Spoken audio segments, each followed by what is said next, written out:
action, guide prices, to guide or not to guide. I find this always comes up with conversation with vendors when listing a property and selling, but also with buyers when they're looking at a property. What is a guide? Welcome to Morning Minutes, myself, Michael Berger, and Mark Novak, and we're going to be talking about price guides. Who are they? What are they? How are they used? What do they mean? It must be the most, well, it is the most frustrating thing for particularly purchasers, and I think for commercial tenants as well, that are looking for property. It's really, really confusing. Pricing. If it's an auction property, well, that's even more confusing as well when agents are guiding around auctions. Yeah, so let's go to the basics. With residential property, Mark, what can an agent do by the legislation with the guide price? And we'll talk about that with commercial, and then we'll probably talk about the strategy behind it and how it can be used from a vendor's point of view, and then also a buyer. So what's the law with guide prices? Are there any laws for one? Absolutely. So guys, purchasers are looking, you got to know that agents are restricted. The agents can't act 10%, can't guide 10% any differently to what they've guided their owners in writing. So if you've told an owner a property is worth 1 to 1.1, you can vary 10% from that. But as soon as you're 12% out of that or 14% out of that, that's that you can be fined. Okay, so property worth $1 million, you can guide 900, 950, no problems at all. You can actually guide 1.1. Not sure why you would, but 10% up or down is where you can guide. So an 850,000 not allowed. It probably should be said that the agents out there like to under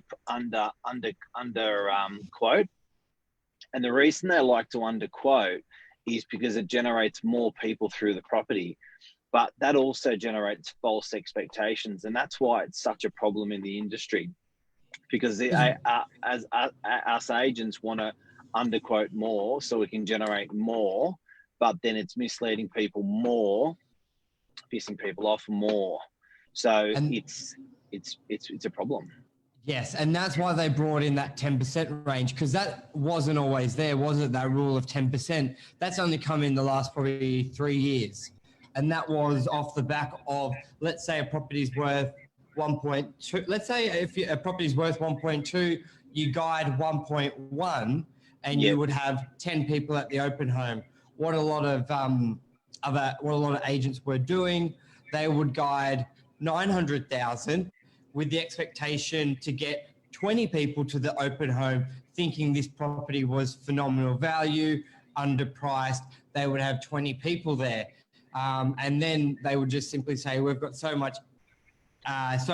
many buyers at the property, multiple offers. Now we're at 1.2 with the price," and you would burn a lot of buyers at that level. That's what was happening, wasn't it? Yeah, and I think a lot of people are spending money. And what we're talking about today, guys, is underquoting and price guides and stuff like that. But I think a lot of people were spending good hard-earned money. So agents were happy that they had 10, 15, 20 building inspections on a property. They knew the auction was going to go bananas. But 10 of the people or 12 of the people didn't even get a chance to make a bid because it opened up at such a ridiculously high level, but they were told through the campaign less. So I think it was like, okay, well it was a good thing, but we don't see that as much now. It seems to be more controlled, wouldn't you say? Yeah, definitely. I find it's a lot, there's less people trying to do the wrong thing. It's very genuine. But a big point of this video today is a lot of buyers still don't know that with price guides, that it is a guide. It's generally 5 to 10% below what the owner's looking for. Because how many times do you get friends, Mark, saying, well, it's 850. Do you reckon they'll take 840? And our initial reaction when we see 850 is think 900, think 950. Being in the industry, a lot of buyers don't think that. Absolutely, and I guess it's also such a moving target because the market's swiveled so quickly. So it's gone from a Yes. seller's market to a buyer's market, and that price guide also works that way. So in that seller's market, when it was a super hot market, a year ago or 6 months ago, when we were guiding, it was catapulting. So it was actually, we were guiding 850 and sometimes we would get 920, 940 for a property. It was just bananas. And people now we're having to re-educate buyers at the same time because often the guide is where it actually sells. So but it's still a moving target. You know what I mean? Like it's a hard one to put your finger on. And why in real estate do we use guides when nearly every other industry that sell property just put a price on it, a fixed price? Why, in your opinion, do we use guides, and why is it great for sellers, buyers? What's your view on that? And plenty of people on today, agents, Mum's on, Luke, Sean, Bill's always got some great points. Lisa, how are you? Anmel, as always, thank you. Lots of people watching today. Lots of really great agents on. So I would love your views on guides. And that's what we're addressing today. Yeah, if anyone wants a particular chime in at any time. Whatever. Lots of viewers on Instagram, Chad, Design, Kim, see you soon. Fabulous. So thank you, Mark. What's your view on guides? Why? Why do we have them? Well, there's a couple of reasons. I think one of the reasons... Bit of a loaded question. It's got a lot to it. Yeah, that's really loaded. I've got to be really careful. But it's sometimes agents are pussies to tell the seller exactly what it's worth. So they'll sort of guide, Yep. let's just put a guide on and see how we go. Do you know what I mean? So they don't want to put a fixed price. And I think agents feel like they can move a guide more than they can a price. So when they're pitching it to their client, they can say, hey, the client wants 900 and the agent says, put 899 on it. And then there's not that much interest. And the agent says, you know what we'll do? I know what you want 9. That is possible still to get that 9. Let's put a guide of 850 and see if we can generate some interest. Still means you can get the 9, and then more often than not, that there'll be some offers that come in at 850, and the client goes, okay, let's deal at that figure. So I think it's maybe, what do you reckon? It's a bit more fluid. A couple things. It's not like a Apple iPhone where they're all identical. You know what they sell for. You set the price. That's what it is. When it comes to property, there are a lot of properties very different. Like it's very hard to find an identical property, and that's why I believe you can't have a fixed price because there's so many variables, emotions, and there's not necessarily lots of comparable. There's similar comps, but not identical comps. Therefore, you can't really put a one price that works for a property. I also believe, and the reason why I basically never use a fixed price is why you employ an agent is to get you that extra 5% on the sale price, basically, than what you can sell it for. And that could be on your property, 10 grand, 50, 100 grand more. And by the agent's processes, by having 1, 2, 3, 4, 5 multiple buyers to a property, you can negotiate and get higher than, let's say what price X is, the price you could sell it for yourself. And by doing a fixed price, it's very, very hard to get above that price. So if you generally never do. Hey, once you advertise the price, you've actually capped it. Finished. 100%. And I hate capping prices. It's not in the best interest of the vendor because you don't know what's going to happen, and it's so rare. And what I mean by that is if you say for sale 900,000, you've got an open home, you have 4 people on the property, and everyone's making offers at 880, 900, 900. Let's say you got 4 offers all at 900. And when you've got that situation, it's very hard to get above 900 because the buyer's like, no, 900 will buy it. Here's the contract signed, ready to go. But you go, oh, I've got 3 of them. You got to go above. And they sort of feel a bit angry, and they've got more, in my experience, they have more chance of walking away from the deal than offering more. However, if you restructure it to a guide of 899, you get 4 offers of 900. It's very easy to get them up to 910, 920, 950. So I find it's best not to cap the price and allow for, and this doesn't happen on all properties, especially in a market like now, where sometimes you're happy just to get the guide, but we all want our property to be that one property that has 3 or 4 people diving on it and really wanting to buy it. But there's no point having that competition if you haven't got a price strategy to allow you to maximize it by getting 10, 50, 100 grand above. So I think not capping prices is big. Now, yeah, Mark, and I think, as we were talking about off air before, I think the climate's got a lot to do with it. I call it travel or catapulting when it actually moves upwards from the price that's being guided to the market. yes. So I haven't seen a lot of catapulting from that guide in the last 4 weeks.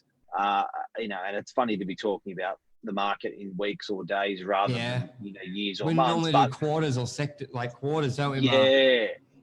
But I do think that at the moment, guiding has changed, and that's part of today's education to people out there, that the guiding, what the heavy lifting that guiding did 3 months ago is different to the heavy lifting guiding did today.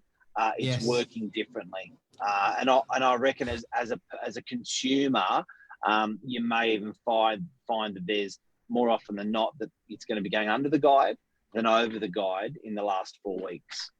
Mark, here's one that comes up a lot of the time. Agents are in the living room with their vendors, and they say, and the vendor has the view going, why would anyone?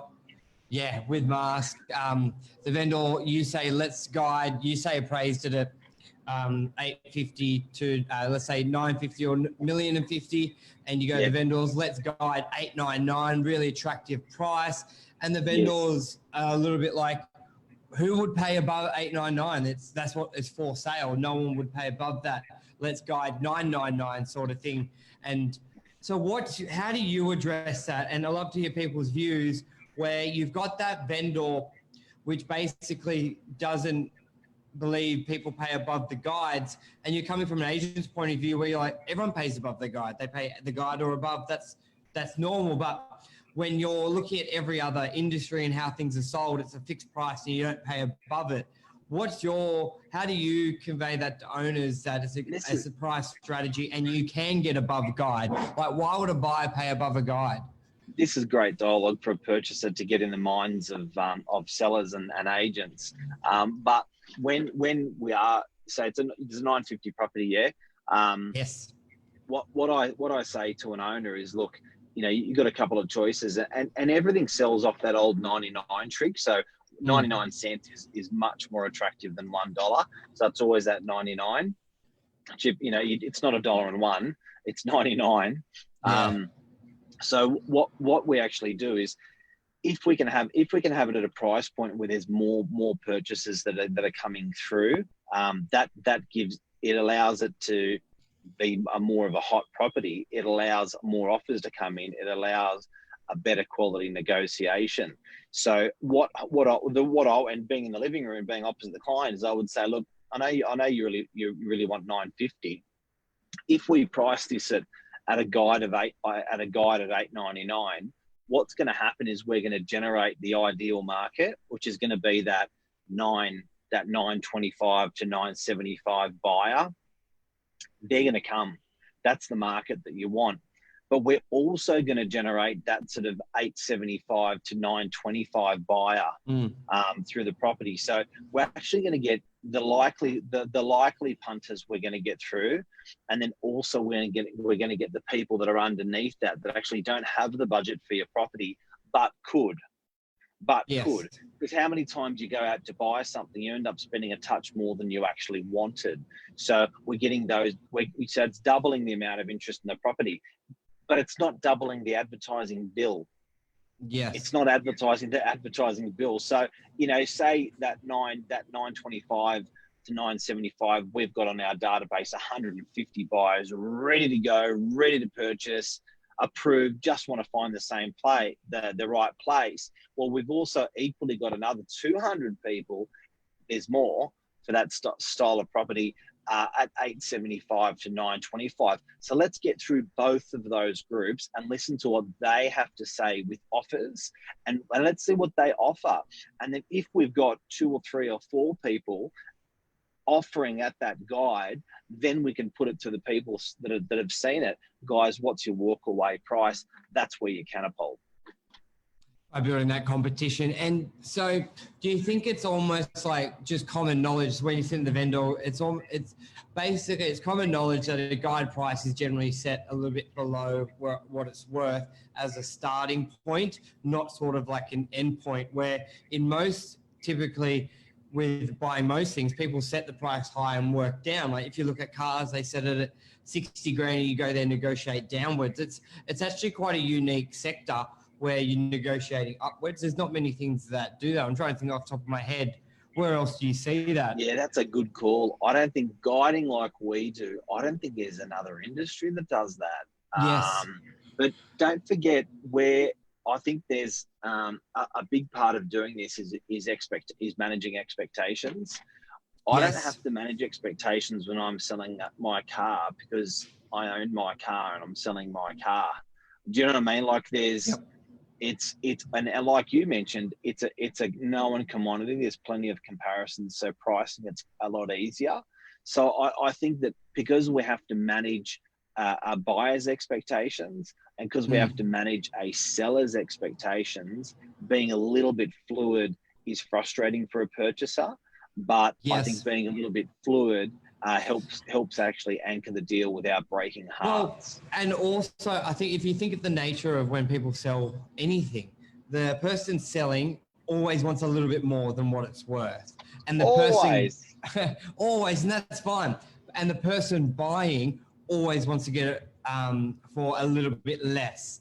So a guide price, and that's okay. And an agent's in the middle just to make sure it goes through smoothly and everybody's equally unhappy, but that equals happiness. So a guide price really has to be that teaser and that draw card to excite the buyer thinking they're like it's a little bit below where they think it's worth, but also allows the opportunity, if there's enough demand for that property, that you can get the property above what the owner wants. And keep in mind, guys, if there's someone else willing to pay that figure, then it's not below what it's worth. So then the buyer's okay to keep increasing their offer. Like if the buyer comes in with the guide of, if it's guiding 850 and they're now at 875, but there's 2-3 other people also willing to pay that, it just keeps going up. So the buyer ends up looking at the last offer from the other buyer, not where they started. You hear it a lot of the time. It's not where we start negotiations, it's where we end. So when you've got those buyers, you build the layers of property, of pricing, and you get to, let's say, the vendor's hero price when you're building layers with other buyers.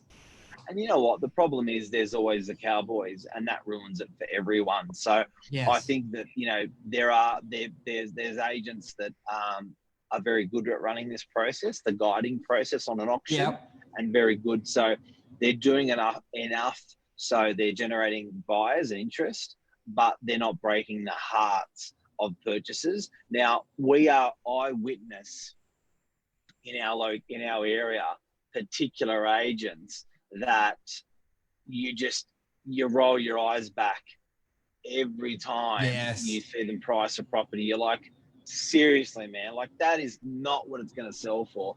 And you can literally go through. And what's actually really funny is I see them remove that price guide once they sell the property.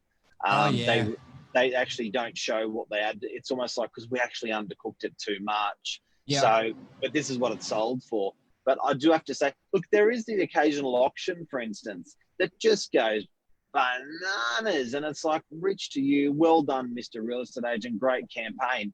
But when they're constantly underquoting hard, and they're constantly over the price gap between the quote and the price is on every property. That's just like, man, that's just bad form. Yeah, and purchasers tell you. And purchasers hate it, and you've got to work with buyers. Without a buyer, a property does not sell. Yes, you're paid by the vendor, you're working in their interest, but treating buyers correctly and handling it with integrity is looking after the vendor, because without buyers, they can't sell the property. Lisa Kramer, a couple of comments here. I'll go through. Mark, I capped a property I sold on the weekend slightly lower than the vendor's. Amazing result.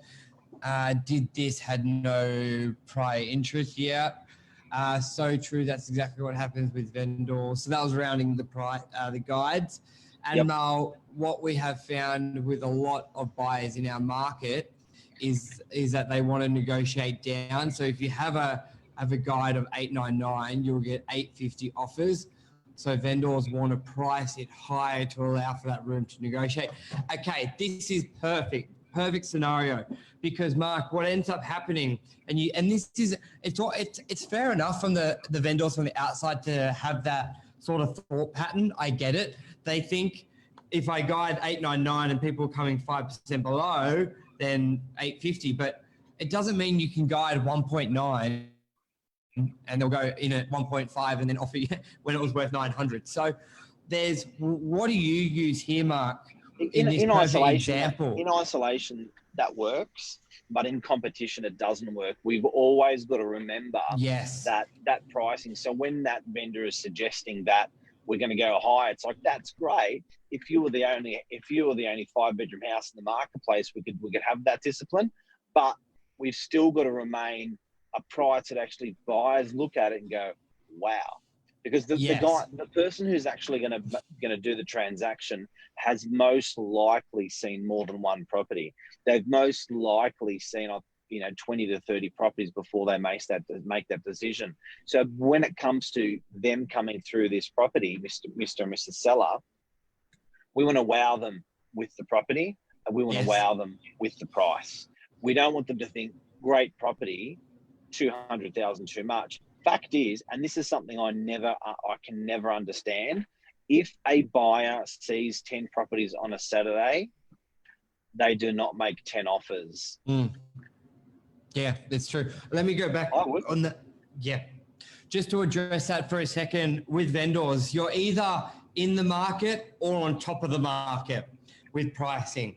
So if say 4-bedroom homes are selling at 900 and you're at 1.1, you're on top of the market. You're actually being used as a reference point to sell other people's properties. So let's take that example Anmol gave. The vendors of let's say 2 streets away, same property, another agent, and that buyer's made the offer on 850 on theirs as well.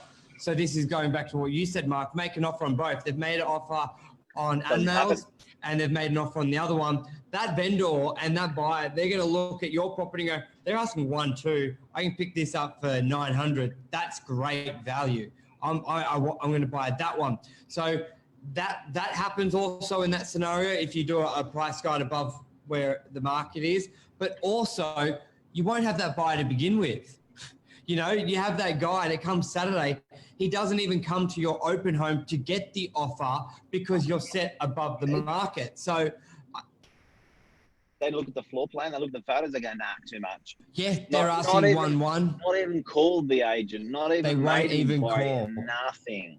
But I do feel strongly about what I said, Michael. Buyers don't go through 10 properties and make 10 offers. Yes. Why? They just don't. It's just at the end of the day, even if they did see those 2 properties, most buyers, 90% of buyers will just make an offer on the one that they think is good value, because they think that the higher price one could be selling for less. They don't even try. They don't even try. And that's so it's very important. Yeah, like Mark, does it cost anything to make an offer?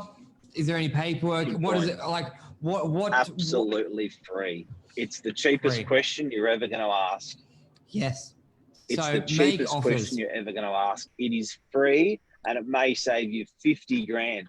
If I was a buyer, I would not get precious on the property. I would get precious on the price. I would look at 10 properties and I would make 10 offers. Now, guess what? You probably won't get any of them. But guess what? You'll probably get a call in 2 weeks, 4 weeks, or 6 weeks saying, would you still buy the property at what you offered? Yeah, it's true, because properties are a little bit like milk. The longer they're on the shelf, the lower the price. A lot of the time with a lot of properties is the general rule. So, and that's, you don't know people's scenarios, do you, Mark? You don't know what their price is to sell, their motivation. You don't know if you don't know that the speed the property sells in is more important than the price. You don't know what you don't know if they've bought and they need to be sold. You don't know that they inherited the property they've bought and they just need it sold today rather than trying to get that extra 20 grand. A lot of vendors are different, aren't they? And we've had a lot of scenarios from each way. Okay, so what are key takeouts of this, Mark? The takeouts are on the question of guiding on a property. What are guides? Why agents use guides being a bit misleading and stuff like that. The takeouts are, I reckon, number one, throw the guide out the window. Just make an offer. It's free. Yes. It's free. Irrelevant to the agent says it'll get it or won't get it. It's this price and that. Just make an offer of what you think it's worth. It is a free question. Number two, I think you've got to know that agents are legally bound within 10%. So what's on the agreement of what they've told the seller, the agreement between them two, is actually got to be within 10% of that guide that we're talking about. And that's with three comparables. It's not just, let's say it's 1-1, we agreed, we put in the agreement. That agreement, the price in that agreement has to be backed up by 3 recent sales. So that's a big one, Mark. It's not just 2 people making up a figure and saying that's what it is. It's got to be supported by 3 sales. Auction guides work the same as price guides. Yes. And for leasing guides, something you should know, for commercial, there's no law. Yeah, commercial property, we still do offers over. We can, like, I've had horrific stories that the agent just told. Yeah, the agents told the owners 2 million and they're guiding 900. I've seen it. I've heard it. It's a little bit cowboyish. So that's where it comes very important to know the agents and know their style. So there's some that I see and you're just like, nah, wouldn't even look at the property, take their guide with, like, you just ignore it. But then there's a lot of good ones out there as well, us included, where you see the price and it's generally within that consensus, because without buyers, you don't have deals. So just because you get paid by the vendor doesn't mean you treat a buyer like shit, basically. You've got to have ethics. Well, you know what? Those buyers are going to become sellers, and those buyers have much of a voice as a seller. So you really want to make sure you're not burning bridges with buyers and you're not burning bridges with sellers.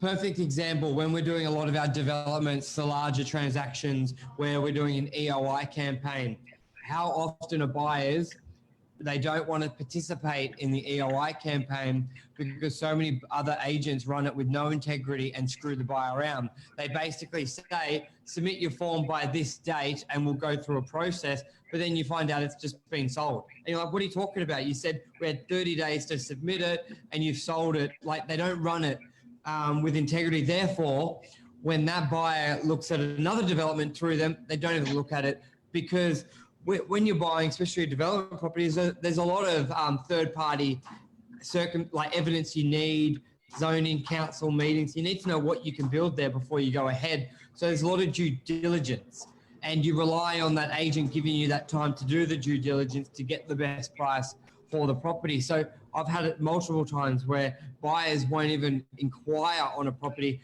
because of the agent and how they handle it.